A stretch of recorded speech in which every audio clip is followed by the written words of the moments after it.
Hey guys, welcome back to Passion Fruit, and today we're talking about one of the hypest moments I've ever experienced.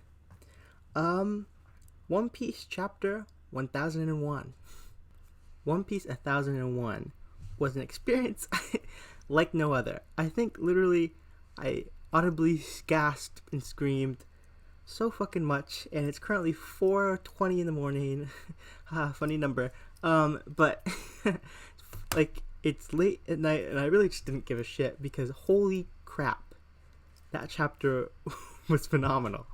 The title of this chapter, I loved it. It had to do something with the monsters on Onigashima, and it's just it gave you the scope of what was going on. These monsters fighting it out, 1-on-1 or 2-on-2, or like however they're going about it.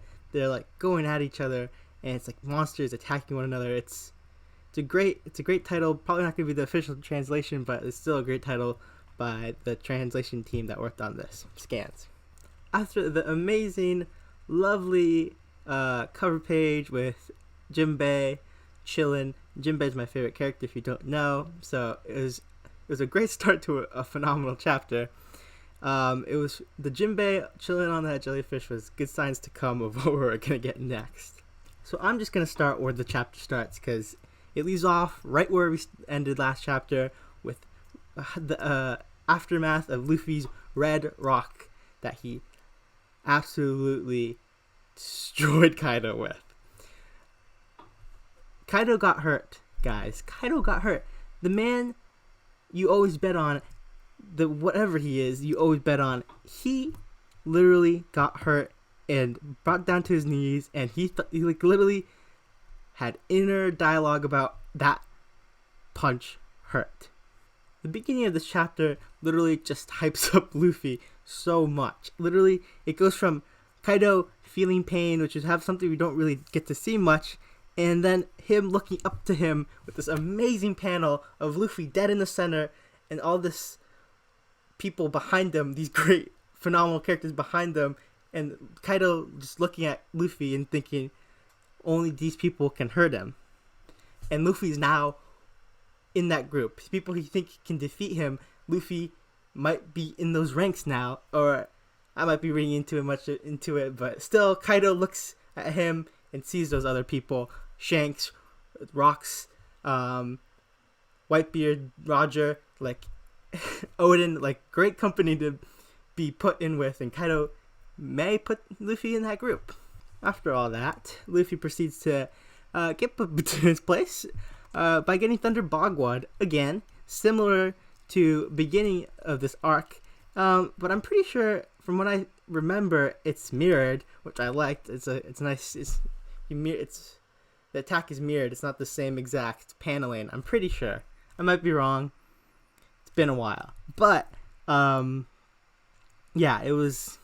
I don't think it was mirrored. Now that I think about it, it wasn't.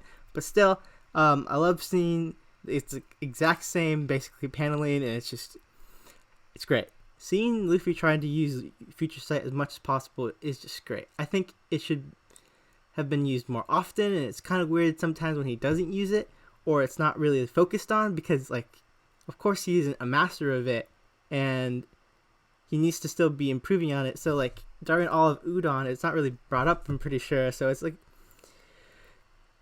I think it should have been brought more on Udon, but then we were focusing on Rio, so I guess we can just, grant that to why that happened. But still, Future Sight, I love it. I love the concept. Gives back good character vibes with Charlotte Katakuri, but still, Luffy still is too slow. Kaido is just mad quick, apparently. That man that takes every hit is still too quick for Luffy to dodge with Future Sight, which I think is wild, by the way, that he can take all these hits, but then, which makes you think that he's like slow, but then he proceeds to do Thunder Bagua, and it's too quick for even Luffy to use Future Sight to dodge. So it's very weird lines of how quick Kaido is, but still, he hits the attack anyways, and Luffy gets sent flying, rolling around, and yeah, it's a crazy panel, and seeing Luffy roll is was well done, well drawn by Oda. But the fun doesn't stop there for good old Luffy, because Big Mom decides to double team him basically by coming right at him with Prometheus, and sends Prometheus flying at Luffy just right away, right after he's done rolling from Kaido's Thunder Bagua, getting Prometheus right in the face right after that. But unfortunately for Big Mom, this time Luffy isn't going to get hit by a Yonko attack. Instead, Prometheus is going to be handed an L. Waro, or Zoro as others call him, uses Kinemon's attack, which is very interesting to see him use it, and slices Prometheus in half basically to make it so Luffy goes right in the middle of Prometheus and isn't affected by it, which is a great panel, great dick stroke to Zoro, and just using Kinemon's attack is really, it's like the samurai are still on their minds, and Zoro and Luffy's little banter about how now that attack is Zoro's is just great. I love any form of Straw Hats interacting with one another cheekily. Is great panels to me. Alright. Zoro, for I don't know how many times now, tells Luffy to get his head in the game. I don't know if this is Oda alluding to something that might happen in the future, or just trying to show that Zoro is the right-hand man, and like he helps out Luffy, and he's not just another strong character. He has an effect on Luffy. But how many times is basically the same exact scene with Zoro and Luffy? It's kind of weird how often it happens. And yeah, it's interesting, common, I guess, running scene basically in the series that Zoro tells Luffy to get his head in the game. I wonder if it's alluding to anything. It might not, but I wouldn't be surprised if it did. This chapter really put Luffy back into his place after really bigging him up with Kaido being hurt, and Kaido putting him in the same league as those other people. He didn't put them in the same league, but he still he saw them and him basically. But still, they put him right back in his place by being saved 2 times in a row. Kaido was gonna attack Luffy, and then shambles Try Guy Law saves Luffy. Not saves, but prevents an attack on him. That Luffy repays Law later by making him get attacked, which is funny. But anyways, Law is not happy with Luffy giving him rules, which is something I brought up in my last chapter review that you haven't seen, but whatever. Go back and watch it, and I bring up how it's interesting that Oda put that Law followed Luffy's rules. I thought it was very interesting, and maybe it was intentionally highlighted by Oda in some way, but it felt like Luffy's demanding Law to do it, and it was great to see their little banter about Law I was gonna do that anyways. It's great to see Law be a little funny instead of just brooding and planning all these heists that he does usually. It's good to see a little banter between them. Is great. After Law and Luffy's banter, coming from stage left, Kid decides to throw his hat in the ring in this banterous act, and Luffy, Law, and Kid have a dick stroking competition basically, and by calling each other wimps basically, and having I forgot the word that the translation used, but they have this weird funny argument about how Law follows orders from Luffy, and then he says, "No, you're the weak wimp." I don't know. It's a weird scene to be in the middle of this crazy crazy battle that we're in the middle of, and it is capped with some of the funniest faces I've ever seen Oda draw, with Kid, Law, and Luffy just basically taking an attack from Big Mom, who sends out Prometheus to attack them, and they basically have a dick stroking conversation saying whoever gets hit first is the wimp, and they all just get hit at the same time, which I think is just go to comedy right there. Go to faces at the end with them all like reacting to attack, and this chapter was this is One Piece. That's what I thought when reading this chapter. I heard Brago say the same exact thing that was in my mind when I watched his live reaction to this. This is One Piece, and it's just a great chapter. This chapter is fucking phenomenal. After they take this attack, Kaido tells Big Mom basically to step down and like let him deal with these little pests, little brats. Kind of low-key a boomer by always stating that little brats, like look at this little generation, like he got the boomer in his DNA low-key, and it's funny to see how he always just calls them little brats or something like that in that vein. But yeah, and Big Mom has like a line there. He says he's stop playing with your food, and I love that line. It's probably not going to be in the official. Hopefully it is. I like that line a lot. He be playing with his food, and it's very imminent by what happens at the end of the chapter, and by him laughing off literally every attack that is dealt to him. But yeah, speaking of an attack that he laughs off, Zoro and Killer have a little bit of a chit chat in the middle of this battle, where Zoro notices from Killer laughing at the beginning of this chapter at some point, I'm pretty sure, that his distinct laugh, and he notices that he is the guy he fought in that wintry place in the top of Wano, that I forgot the name of that guy, that his little epithet he had when he was unmasked, but he talks about how he beat him, and they kind of have their own dick stroking competition basically, and saying like, if I had my normal weapons, I would be able to beat you, which is a very interesting topic. I don't believe that at all, and they're not at the same level at all, but still, I think that it would have been a much closer fight. It wouldn't be just almost basically a one-hit KO. It would be a lot closer, but yeah, it was very, very interesting to see Oda bring up how that Killer would win if he actually had his weapons. That was a great little touch. What precedes that is Zoro and Killer attacking Kaido at the same exact time, but this results in just Kaido laughing it off and, well, playing with his food. And then Zoro has a realization that he hasn't mastered Enma yet, and it's good that he hasn't, because it would be awful if he already did. I would hate it, actually, because like he just got it, and he demonstrated his power, but he still can't harness it correctly. It's good to see that, because when he got off that cliff, everyone was like, oh, well, he mastered it already. There's Zoro doing Zoro things, but no, he has not.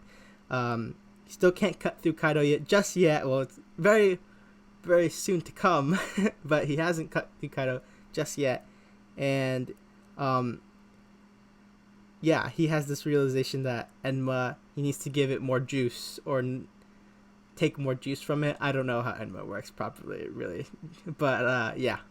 After the second baits were basically laughed off by Kaido, especially if Beppo was there, then they would definitely be laughed off. There would probably still be two, because Beppo would be killed. But anyways, the captains come from the dust, and they go for Kaido's head, basically. Law, Luffy, and Kid start saying, like, we gotta go for the kill. Go for the swift kill. I liked how they all implied that they want to end this early, which is very interesting. Law opens a room, Luffy goes gear 4th, and Punk Rotten from Kid. So, Kid is in a mech now. Kid whips out this awesome, cool mech that I can't wait to see in the anime, and see all the different colors. It's probably just all gray, but still, it's going to be very interesting how the anime animates it moving around. It's huge too. It's like ginormous, and the arms are detached, but he has magnetic things, so like they still work. It's just really cool to see, and it's a cool spectacle that I can't wait to see in the anime. Kid also states that he's gonna crush Kaido, and that is his plan, which is very interesting because it shows a little independence from Luffy. So Kid isn't just a Luffy clone, which I guess he isn't because he kills people also, but he has shown more independence, that he's not just stupid. He has a plan, which his plan was just to crush Kaido instead of slice him to death, which is, I guess, smart. And I guess he put in thought about it. But I don't think we're going to win this fight by crushing Kaido. That is probably not how Kaido falls on Onigashima, if he even does. Law also has a little thing in there where he says that he's going to kill Kaido from within, and this is not surprising at all. Of course, Law has a plan of how he plans on defeating Kaido, but he plans to kill him within, and fast. Also, he brings up how he needs to end this fast, and I think it's interesting how they all just want to end it early and like want to make it swift. I think that's the word Law uses, and they don't want it to be dragged out, which is not usually how One Piece fights really work. They are long and span through hours, even maybe days, if it's off-screen enough. When I first went through reading this chapter, I thought the captains hurt Kaido in these attacks, but when I reread it, it looked like he just laughed it off right away, which is interesting. That Luffy's King Kong gun didn't hurt as much as his Gear 3rd attack, but I think it's Rio is really just the key, and which makes me think that the final blow will be a King Kong gun with Rio on it. That could probably be the final hit, unless Luffy shows a new gear form or something like that. I think that might be the final blow to Kaido. Now that we've seen that Red Rock, which is a Gear 3rd move, hurt Kaido a lot. And then a normal King Kong gun doesn't hurt him, but maybe if you combine the two moves, you finally get something that will defeat Kaido. So I think that might be what it's alluding to. I don't know, but I think that was what is going to take down Kaido, is a Ryo'd big-ass King Kong gun to the face or stomach or whatever Oda decides to make the hit land. We get to see some action with Kid and Law too, and Kid attacking Kaido with the mech, and he, like, I guess he does what he says he's gonna try to do, which is crush him by bringing his two fists together and crushing him in the middle. It's really cool to see the fists and how they're detached. It's really cool. I like that style a lot with mechs, like the detachable hands that like float around. I like that style a lot. So it's cool to see Kid's big ass mech with that.